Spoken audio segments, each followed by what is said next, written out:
Vietnam, la primera guerra con helicópteros. Una guerra inusitada y muy política. Una guerra en la que los Estados Unidos lucharon para evitar que el comunismo se apoderara de Vietnam del Sur.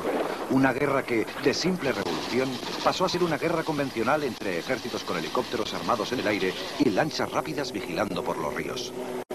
Los generales creen que perdieron porque, a pesar de su supremacía en el aire y sus tácticas correctas, su estrategia era equivocada. Los bombarderos de los B-52 destruyeron muchas ofensivas comunistas, pero las fuerzas comunistas podían ocultarse rápidamente en la frontera, lo cual les permitía ganar gracias a la táctica de esperar y ver. Sin embargo, para la población civil siempre se trataba de un apocalipsis now.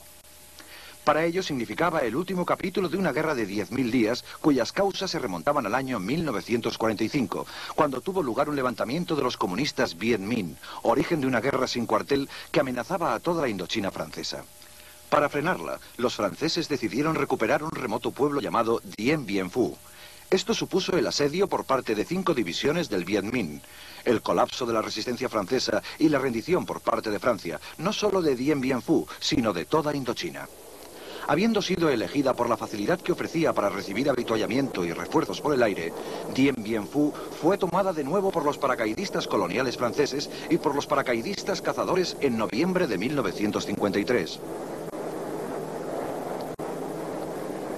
Desde allí, los franceses planeaban atacar un objetivo estratégico mediante patrullas de largo recorrido para anular la ofensiva Viet Minh, prevista para la primavera en las montañas situadas junto a la frontera con Laos. Se dispusieron a defenderse, calculando que se hallaban fuera del alcance de la artillería Viet Minh, que ocupaba aquellas posiciones dominantes. Pero, mientras los franceses seguían sin recibir refuerzos, los del Viet Minh obtenían la artillería de largo alcance que les había sobrado a los chinos después de la guerra de Corea. Aquello proporcionó a los del Viet Minh la oportunidad tanto tiempo esperada de enfrentarse a los franceses en campo abierto y derrotarlos. La guarnición francesa, capitaneada por el general Christian de Castries, descubrió enseguida que en lugar de un asalto al estilo de la vieja caballería con patrullas agresivas, debían enfrentarse a un sangriento asedio. Incluso experimentaron el fracaso de su propia superioridad en el aire.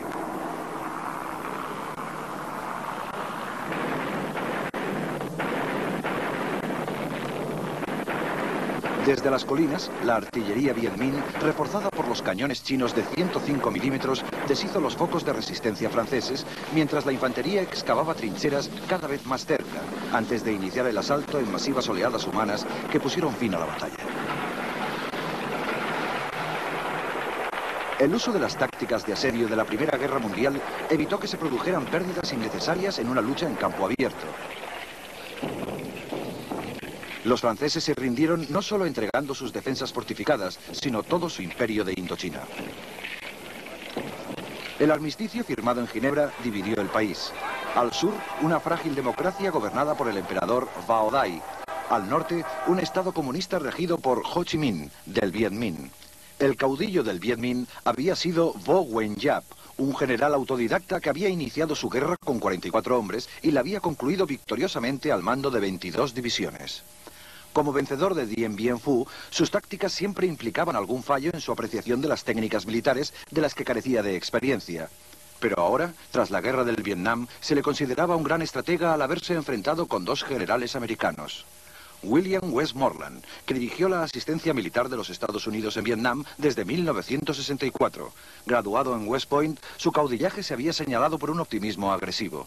Se había distinguido en la Segunda Guerra Mundial y era un comandante de las Fuerzas Aéreas Especializadas. Durante sus 4 años en Vietnam, el general Westmoreland había dado muestras de tener una idea muy clara de cómo ganar la guerra. Le sucedió Creighton Abrams, que había sido compañero de Westmoreland en West Point. Tenía una personalidad muy variable, pero al igual que su anterior jefe, poseía un brillante historial de guerra, pues había tenido el mando de fuerzas acorazadas y desconfiaba de las técnicas del lanzamiento de paracaidistas. Tuvo que enfrentarse con una moral en decadencia cuando su país luchaba por salir de la guerra.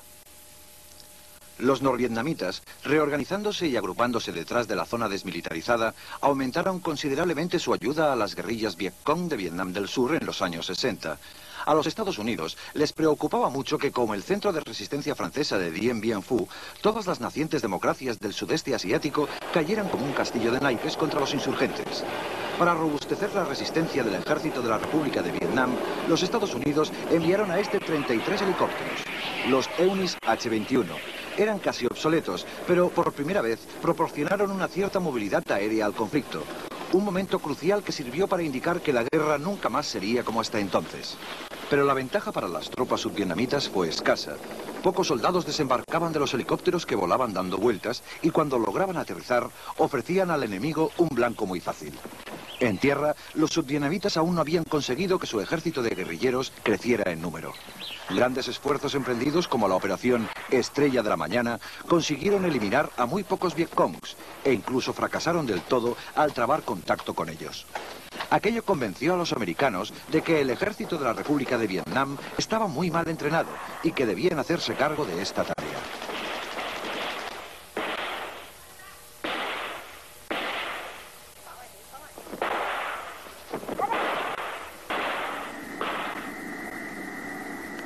Con el envío de los helicópteros, los Estados Unidos iniciaron la operación Range Heart, que consistía en esparcir el herbicida y defoliador Alger Orange sobre la jungla, para dejar al descubierto los escondites de las guerrillas. A esta campaña la denominaron una moderna técnica de arrollamiento del terreno, y en los 9 años siguientes, los aviones Providence C-123 dejaron caer más de 70 millones de litros de dicho herbicida. Los efectos en el suelo eran devastadores, pero ante la gran habilidad de los guerrilleros para esconderse, no tenían importancia. El traslado forzoso de los habitantes de los pueblos, abandonando las zonas densamente infiltradas de enemigos, era una tercera arma de la política norteamericana. La llamaron pacificación. Empezó con la operación Salida del Sol. La gente, que jamás había visto un helicóptero antes, era trasladada por el aire llevando unas pocas pertenencias a unos poblados estratégicos fortificados y construidos especialmente para facilitar un refugio seguro. Para un pueblo tan conservador y xenófobo que desconfiaba de todos los extranjeros, aquello suponía un trastorno muy grande, demasiado revolucionario, y pronto empezó a fracasar por carecer de la adecuada defensa militar. Con 23.000 consejeros presentes en Vietnam, los Estados Unidos estuvieron a punto de salirse de la guerra. Pero entonces, el destructor norteamericano Maddox fue atacado por unas lanchas torpederas comunistas en alta mar en aguas de Vietnam del Norte. No hubo daños, pero una lancha torpedera fue hundida por el fuego del Maddox. Este ataque tuvo una respuesta contundente desde la cubierta del portaaviones Constellation en el momento en el que el comandante de la flota, el almirante Thomas Moore, ordenó un contraataque aéreo mediante bombarderos Phantom y Crusader contra las bases navales norvietnamitas. Por otra parte, el Congreso votó a favor de conceder al presidente Johnson poderes militares especiales en Vietnam, según la Ley Pública 88.408, que le permitían entrar en guerra. A continuación, el general Giap dio la orden de que unidades regulares norvietnamitas avanzaran a través de la zona desmilitarizada. Se trataba de una invasión. Por lo tanto, los Estados Unidos emprendieron misiones de bombardeo con los B-52 desde su base de Guam en el Pacífico y transportaron marines hasta Da Nang. Desembarcó una brigada entera, la de marines expedicionarios, integrada por 3.500 hombres. Con ellos desembarcaron los tanques Patton y los extraños vehículos antitanque 940 M50 a Onto, dotados de 6 cañones sin retroceso, cuya acción más destacada ocurrió en Hue, batalla que fue tan decisiva para la guerra.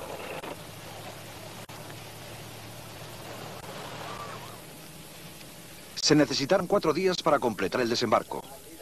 Mientras tanto, la artillería ligera se encaminaba hacia la segunda ciudad de Vietnam del Sur, Da Nang. En esta etapa del conflicto, la estrategia de los Estados Unidos consistía en crear un enclave seguro para proteger al ejército de la República de Vietnam frente a los ataques de los insurgentes.